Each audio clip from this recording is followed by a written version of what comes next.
lagi rame ya, bendera One Piece dikibarin di mana-mana. Di truk, di jalanan, bahkan sampai viral menjelang 17 Agustus. Ada yang bilang ini penghinaan, ada yang minta ditindak. Tapi, coba kita tarik napas sebentar deh. Apa benar ini soal nggak cinta tanah air? Atau justru karena terlalu cinta?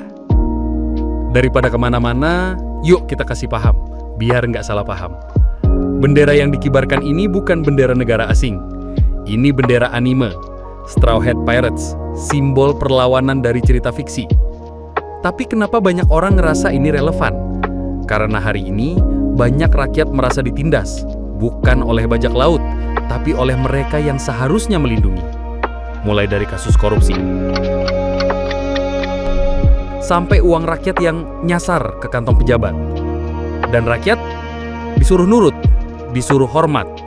Makanya, ketika simbol bajak laut ini dikibarkan, itu bukan buat mengganti merah putih, tapi jadi simbol perlawanan.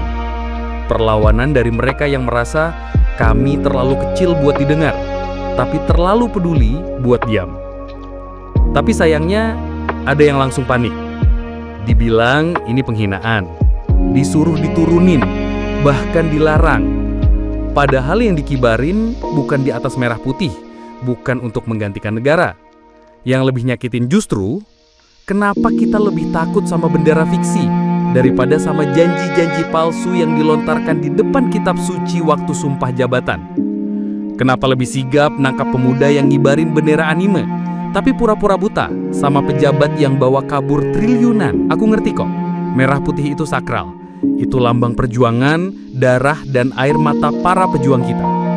Dan iya, akan jauh lebih baik kalau di momen sakral ini, merah putih tetap dikibarkan lebih tinggi, lebih di atas, lebih dihormati. Tapi, jangan buru-buru ngecap orang lain gak nasionalis, cuma karena mereka menyuarakan kritik dengan cara yang berbeda. Kadang, orang mengibarkan simbol fiksi bukan karena benci negeri ini, tapi justru karena udah terlalu sayang dan terlalu sakit hati ngeliat negeri ini disakiti oleh orang-orang yang katanya pemimpin. Yang kita butuhin hari ini bukan cuma seragam, upacara, atau spanduk besar bertema Dirgahayu. Kita butuh pemimpin yang amanah, rakyat yang didengar, dan negara yang berpihak. Jadi, buat kalian yang masih marah soal bendera anime, coba tanya dulu, apakah yang kamu bela itu simbol? Atau nilai-nilai yang harusnya hidup di balik simbol itu?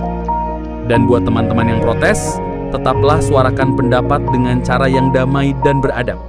Karena cinta tanah air itu bukan cuma berdiri tegak waktu upacara, tapi juga berani bersuara ketika tanah air ini sedang disakiti dari dalam. Dirgahayu Indonesiaku, semoga bukan cuma benderanya yang berdiri tegak, tapi juga nurani para pemimpinnya.